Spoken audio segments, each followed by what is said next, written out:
Hey you guys, and welcome to this broadcast. Tonight we are going to be talking about how to turn your body into a fat burning machine, specifically using intermittent fasting. So my name is Diane, and I help women find nutritional plans and fitness programs to help them look and feel their best and live their most authentic life. So tonight we are going to talk about how to turn your body into a fat burning machine while you're intermittent fasting.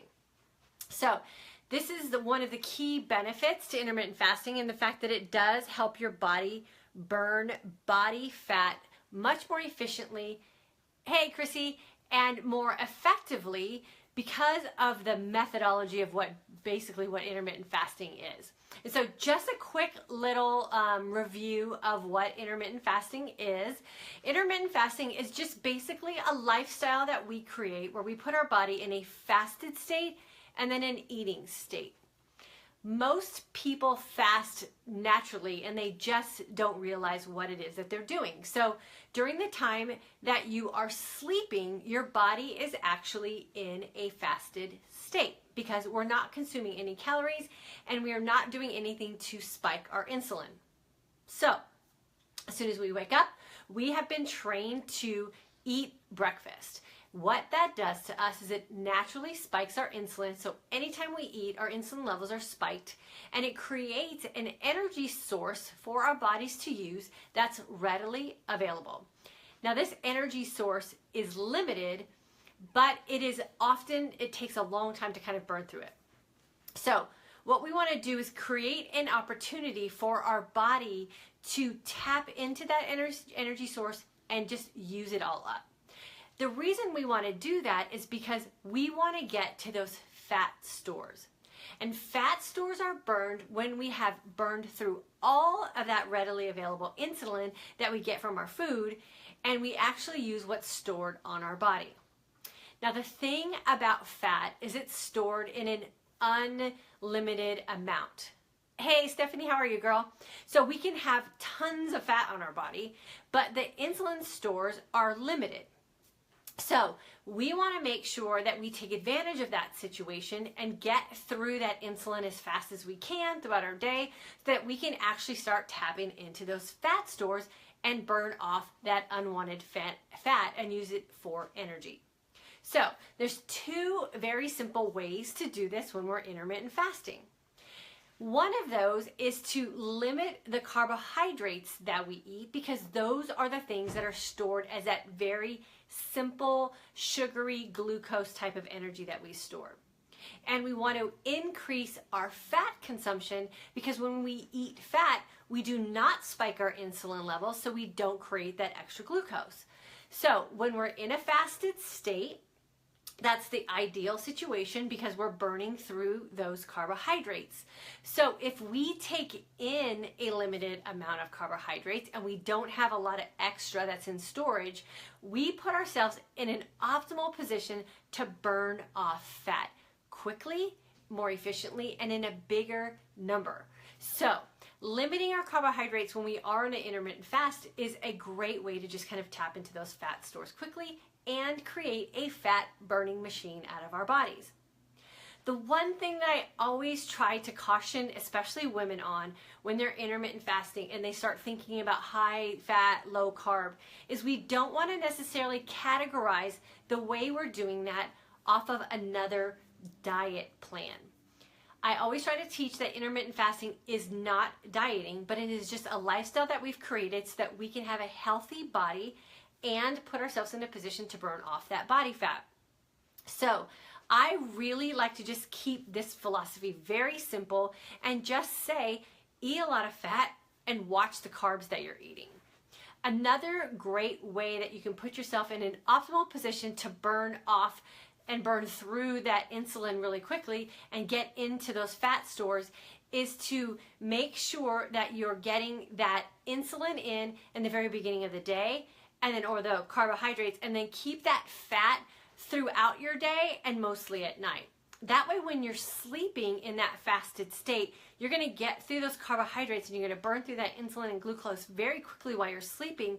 So that way, when you're awake and you're skipping that breakfast and you're going to probably skip that lunch and create a nice long fasting window for yourself, you're already put into that position where you're going to burn off that fat.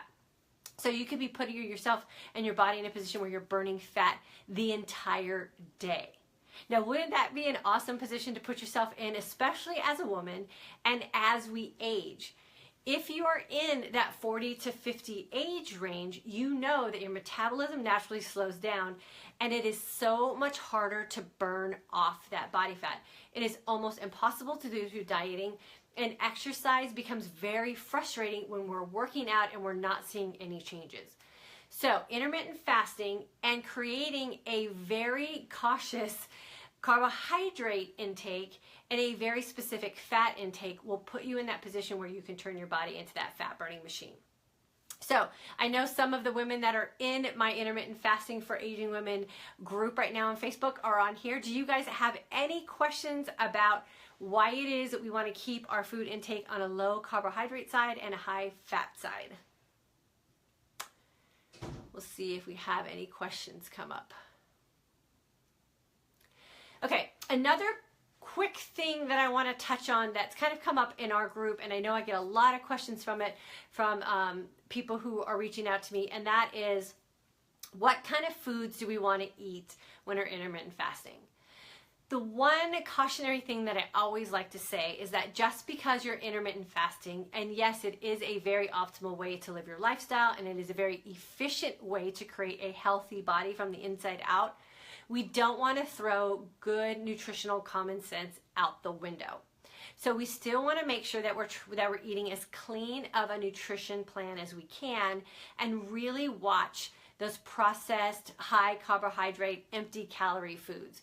We want to make sure that when we are coming out of that fasted state, and what I try to do is picture what my body must be doing and must be looking like on the inside. So if I have gone 16 hours with no calories and no food in my body, and my body has been on hyper repair mode, so cellularly my body is repairing itself, it's burning fat off efficiently, I'm in that hungry state, I want to make sure that when I feed my body, the first thing that goes into it is the most dense nutrition I can find to get in there, because my body's going to be in that position where it's soaking up that nutrition and it's going to put it to work immediately.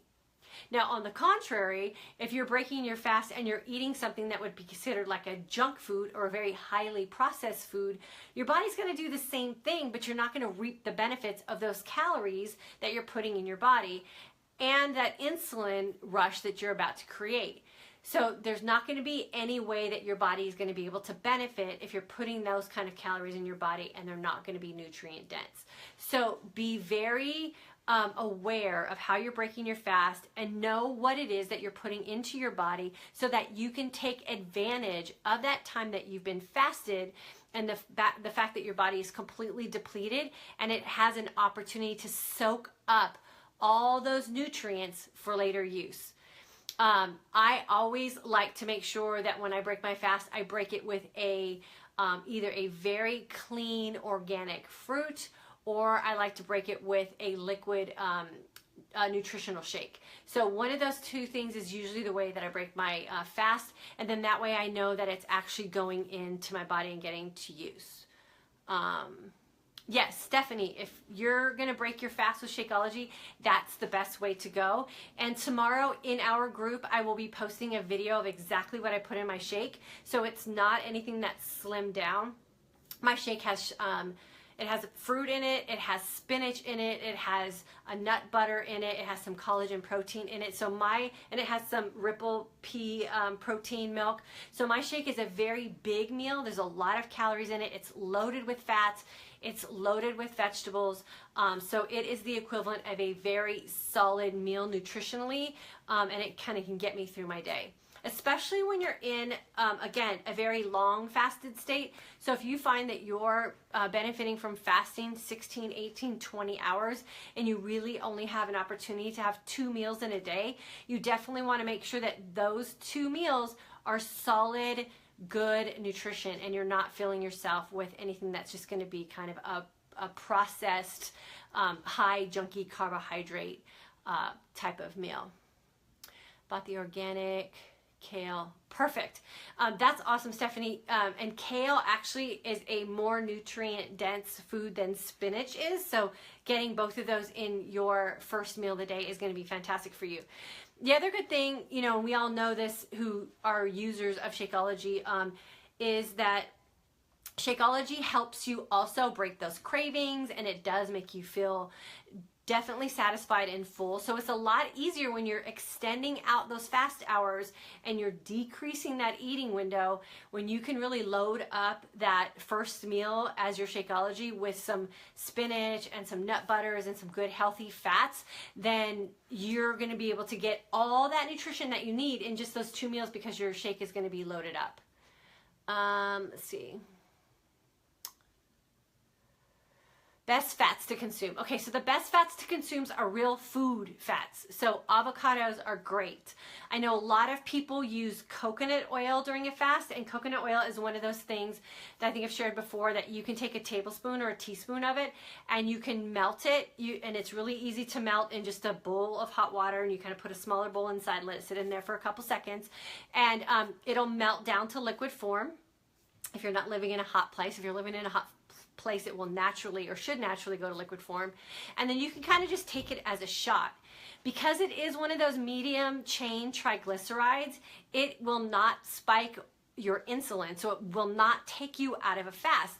So if you're having one of those days on a fast where you're just kind of feeling like you're, you know, on the edge and you really need something to eat, and you're feeling hangry, for instance, then a shot of coconut oil, a teaspoon of coconut oil, will be exactly what you need to kind of get you off the edge and then continue your body into that fasted state, because it will not take you out of a fast. So coconut oil, avocado is great, almonds, walnuts are fantastic. Even just having one walnut, if you're kind of feeling on the edge of hangry during a fasting cycle, can be that thing that will just kind of subside you for a little while and get you through the next couple of hours. Yeah, so the coconut oil from Costco is fantastic. You can put it in your food, you can have a teaspoon of it, whatever you want to do. Now for me personally, I have developed some sort of coconut oil reaction where I can't take it anymore, which totally bums me out. But if you're a person that can take coconut oil, then use it to your benefit, definitely. You can put it on toast, you can put it in coffee, you can put it on your oatmeal, any one of those things, and it will definitely help you guys get through your fast and help you burn fat more efficiently. And that's what those medium chain triglycerides do. They help you burn fat more efficiently. Okay, those were great questions, you guys. Any other questions? So avocados, coconut oil, good raw nuts, so walnuts, pecans, almonds, anything like that. You don't want to have any kind of processed fats that you put into your body, because it's just not going to be that real fat that's going to benefit you. You know, so don't make the excuse of, you know, you're going to eat healthy fats, you know, you're going to add fats into your fast to make you burn more efficiently. Not all fats burn the same. So you want to make sure that you're using them right. And then when you are, again, on that short eating window and a long fasting window, don't be afraid to eat your avocado, like your whole avocado. So eating a whole avocado is not a bad thing. So, you know, avocados kind of get a bad rap because they're partnered up with tortilla chips or something. But you know, if I have a very short eating window and I need to get a lot of calories in a short period of time, or if I'm feeling a little energy depleted, I will eat an entire avocado and have no worries about it whatsoever, because it is that thing that my body needs to just burn fat more efficiently, and I do need to get those calories in. So an avocado should never get brown and go wasted in your house when you're intermittent fasting. Definitely use them to your benefit. Hey, Nancy. So quickly, we'll recap what I went over. We talked about the 2 things that you can do while intermittent fasting to help your body become a fat burning machine. And that is watch your carb intake and increase your fat intake. And we talked about how carbohydrates are that type of food that does take you out of your fasting state, because it is that food that increases your insulin levels and is stored as sugars in your body. And that is the first thing that we burn as an energy source. We have to get through all of our carbohydrates or our stored glucose, which happens when we have that insulin rush. We have to get through all of that before our body allows us to tap into our stored fat. So the less we take in of carbohydrates and the faster that we can burn through that insulin, the sooner and more efficiently we can get to those fat stores. That is why high fat, low carb diets are so popular and they're so successful for people. The only thing you want to be careful of, and I said this just a little while ago, is don't get caught up in all the hype of naming what you're doing. So don't say you're following an Atkins diet, don't say you're following anything that's specific.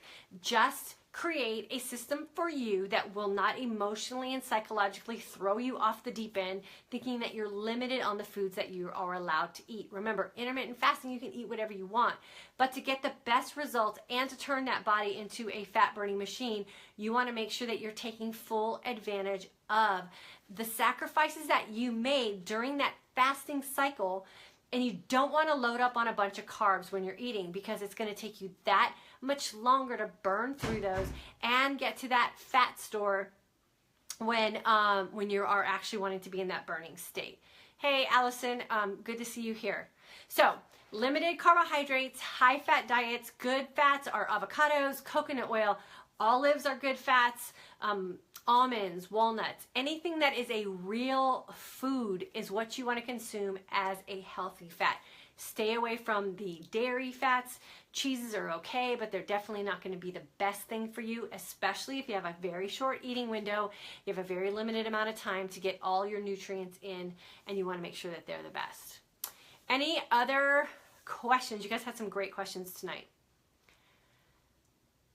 Any more? Another thing about intermittent fasting and the low carb, high fat way of eating or foods that you're going to choose to incorporate in your eating window is when you are exercising in intermittent fasting. Again, exercising is completely okay with intermittent fasting. People have been fasting forever and their lives don't stop. We carry on as usual. So you definitely want to incorporate exercise while you're living this lifestyle. You want to put yourself in this sort of thought process. If you're consuming less carbs and more fats and you've whipped through all that glucose while you were in your fasted state, or if you have a good plan and you're really limiting those carbohydrates, you could burn through that glucose while you're sleeping, because remember, when you're sleeping, you're in a fasted state, and you wake up and you exercise. While you're exercising, you have a better opportunity to burn fat as your energy source. That is when you are on fire and a total fat burning machine, and you will see some very significant changes happening in your body very quickly when you are exercising and you are burning off your fat and you are no longer using glucose as your energy source. So I hope that excites you guys. That is definitely one of the benefits of intermittent fasting and exercising, is that you just get that complete advantage of being in that position where your body is already searching for fat to sustain your energy. Chrissy, will you be a what? Looks like you're trying to ask a question, so we'll hang out here for another second. Any other questions about intermittent fasting, how to become a fat burning machine?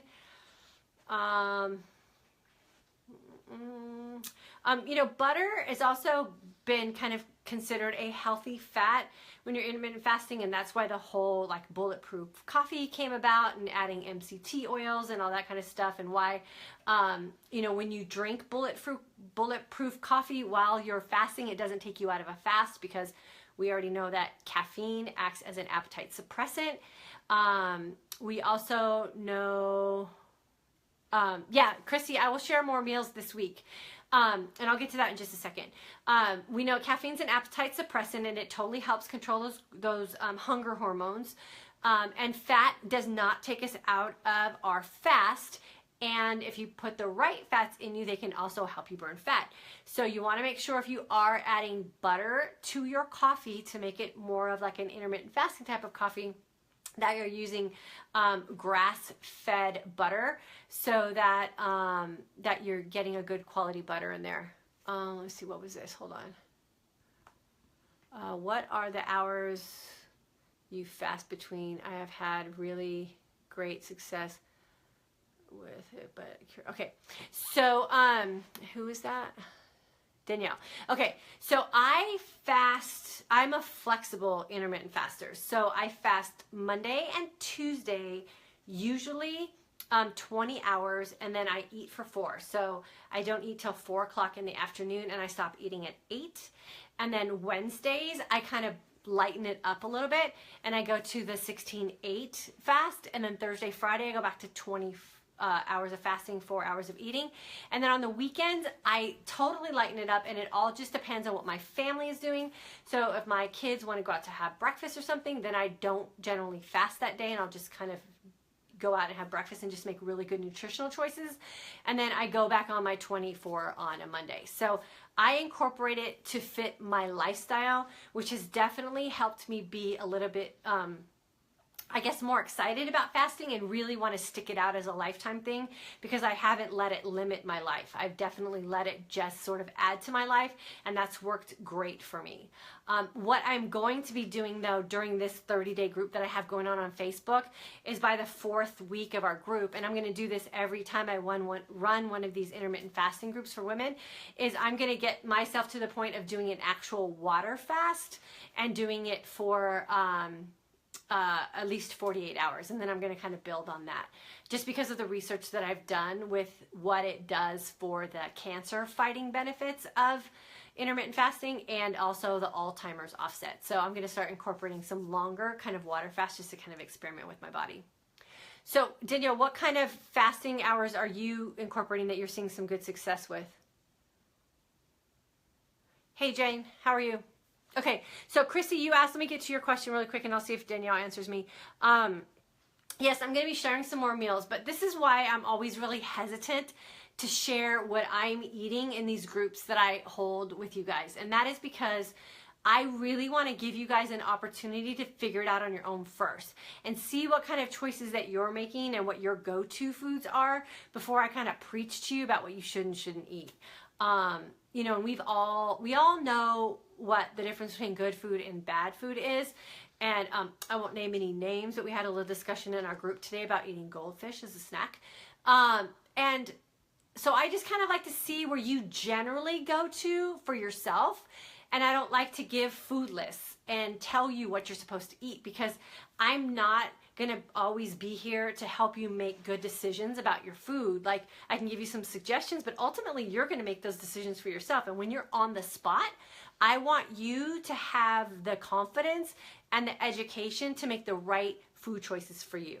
But I'll always share what I'm eating and kind of and help you guys out that way. But I feel like if I tell you exactly what to eat, then I'm just giving you another diet, and I don't want to give you a diet. I want to give you a lifestyle that you can sustain for the long haul so that you don't have to diet anymore. And I hope that helps, Chrissy. Let's see if I have anything else.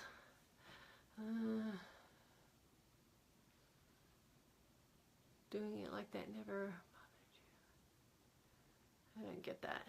Ingrid, what were you asking? I didn't get that one.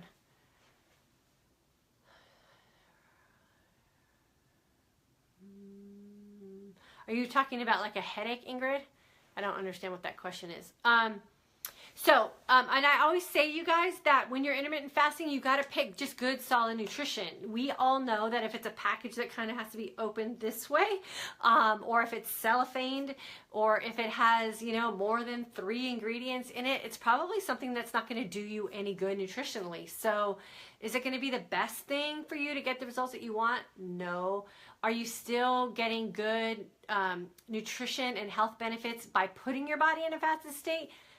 Studies are showing that yes, you know, even if you're just fasting, that you're doing your body good as far as anti-aging benefits and the cancer fighting benefits and the Alzheimer's benefits. But you do want to make sure that you're going to you want to feel your best when you're fasting, and you want to feel your best when you're eating, and you want to feel your best when you're exercising. And then really the only way you can do that, whether you're dieting or intermittent fasting, is to eat good nutrition. So that's always first and foremost for us.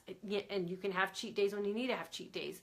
or you can slip in some things when you want to. And I think that's the best part about intermittent fasting, is that it's not so rigid that you can't every now and then put in some things that are on the, not so great list nutritionally. You just want to make sure that that's not your go-to habit, and that you're always reaching for that bag of this or that bag of that. You want to make sure that, you're reaching more for, apples and carrots and cucumbers and tomatoes and avocados, and you're putting those all together and you call it a salad, or, or those types of things, so that you're going to just actually be your best all the time.